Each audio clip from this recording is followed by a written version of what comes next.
up, guys? Matt, IronTrap Garage, working on the 3T behind me. So in the last video on the 3T, I did the transmission tunnel or drive shaft tunnel for the car. It took quite a while to do it. It was really involved, totally overkill, but it was fun. It challenged me. I think it turned out pretty cool, definitely unique. So I call it a win in the end. But what it did is it kind of drained me on doing sheet metal work inside of the car.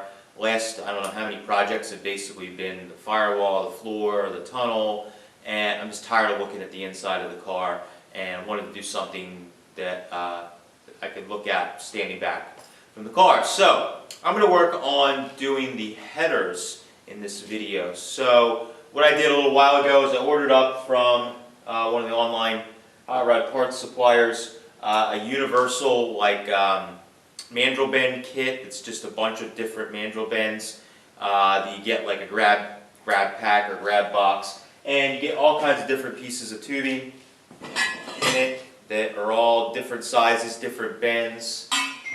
Some are 45, some are 90s. It all varies. There's a little bit of everything. So I bought one kit. I may need two of these kits to complete what I need, but I bought one kit because I wanted to get at least one side built and make sure that I like the idea that I'm going with here. And then if I need some more, I can always order another kit and keep it around. The tubing that I'm using here is 1.5" tubing. That seems to be a pretty common size, at least for these smaller flathead engines. It seems to be a good size in having those individual pipes. Seems to work good. I have it on my coupe. Seems to work okay. I'm not doing F1 racing where we're doing flow testing or anything crazy. I'm just building a fun hot rod. I think the tubing size looks proportional, especially to this car because it is a Model T. It's pretty small. I didn't want to put a huge diameter tubing on it because it might not look proportional, as stupid as that sounds. The performance is going to be better than stock for sure. And what we're going to do is build all the tubes that have all the crazy bends in it out of this stuff. And then as it goes about halfway down the body, what I want to do is start getting it larger so we can get the exhaust gases out. So what I'm going to do, old school trick here, for anybody that's not familiar, torque tube exhaust is a keyword that's thrown around the traditional hot rod world.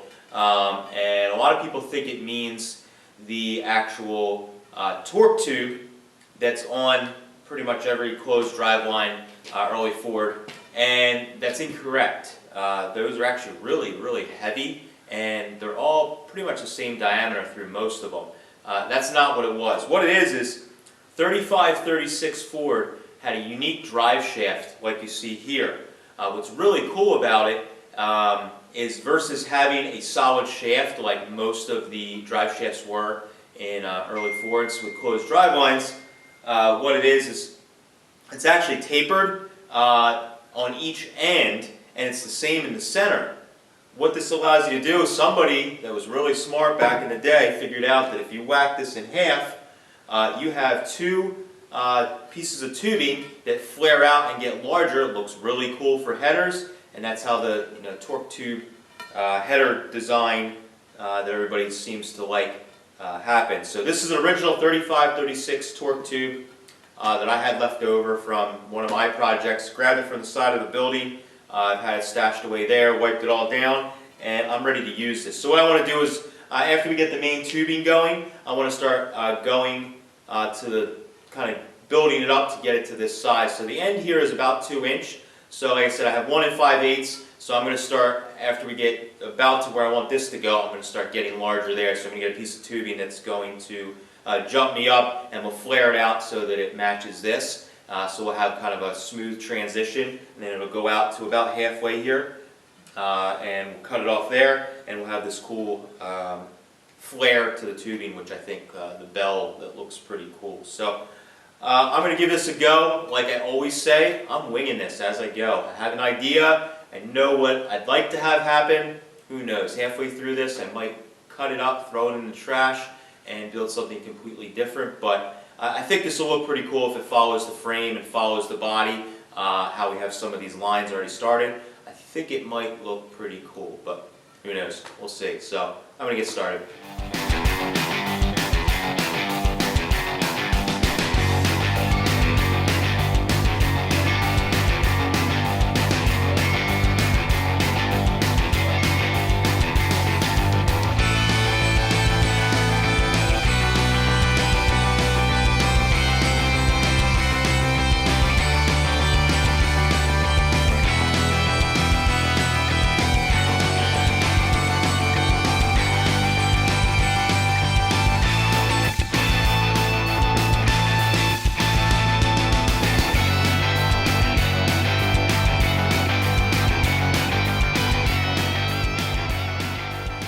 Alright, so you can see I got some of the tubing mocked up. I've just been cutting the pieces, kind of rough cutting them to get them close, and using some tape and a little trick I'm doing. I push these a lot in videos, but I can't explain how handy they are for all types of fabrication and setup. So I'm using the Eastwood stitch weld magnets here.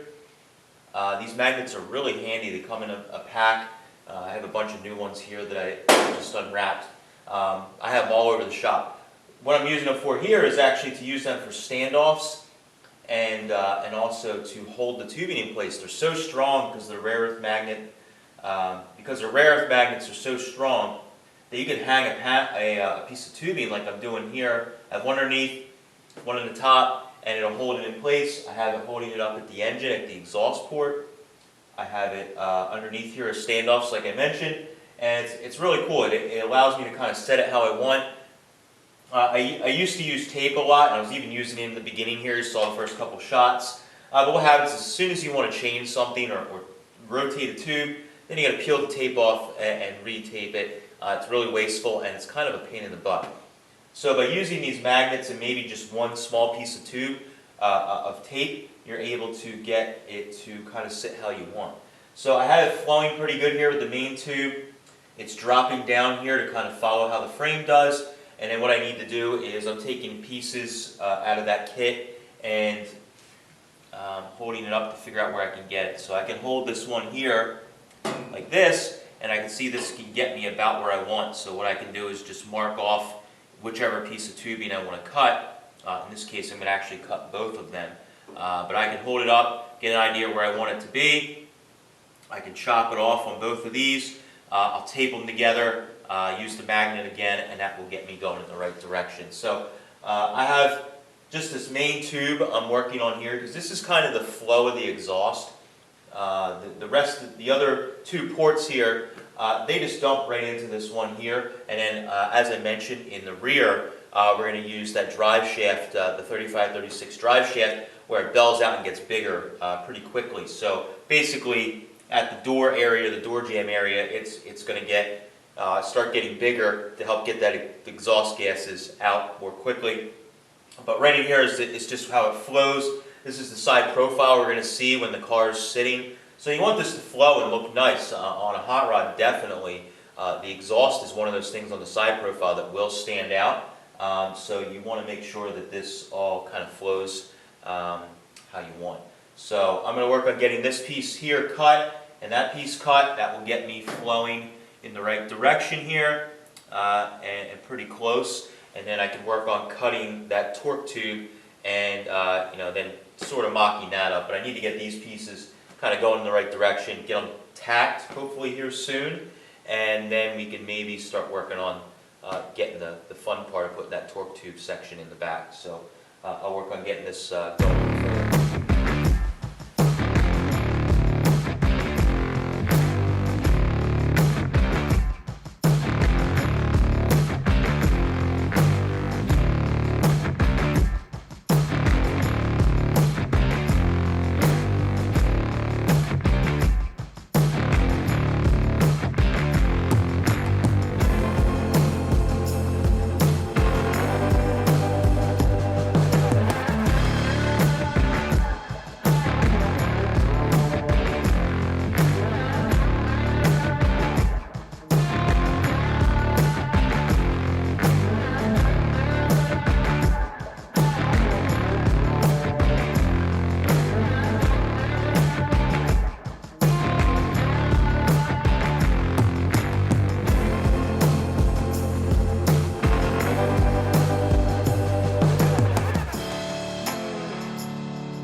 Alright, so did a bunch of cutting, test fitting, back and forth to get the look I wanted, and pretty happy with how this all flows now. Last couple of shots, what you saw me doing was I took some just flat steel and I'm making exhaust flanges for my headers.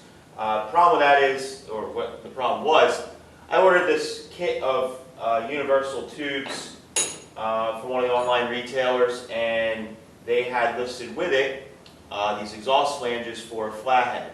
I got the exhaust flanges to try and save myself some time since they were already made, and I got them, didn't even really look at them, and then once I started to fit them to these pipes, I realized they were way too large.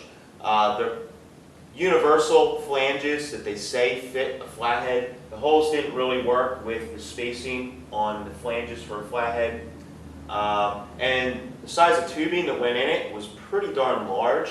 And it was probably meant for something with much larger displacement than what this, what a little flathead has. So I decided to just make my own flanges. I should have done that in the beginning. It's not rocket science, so I just took one of my exhaust flange gaskets that I had around and traced it onto some steel, cut it out with or I actually hole sawed it first to get my center hole that I needed, drew the shape on, cut it out with the plasma, and then I've been sanding them down to size to get them basically to what I need. So I need to do a little bit more sanding on the disc sander to get them looking how I want. Then I can punch my holes in it when I'm done, or drill my holes in it for the studs, and then I have flanges that will work. I can get them on the engine and start tacking stuff up. So for right now, this is moving along pretty good. It's just a time-consuming process like any of this stuff.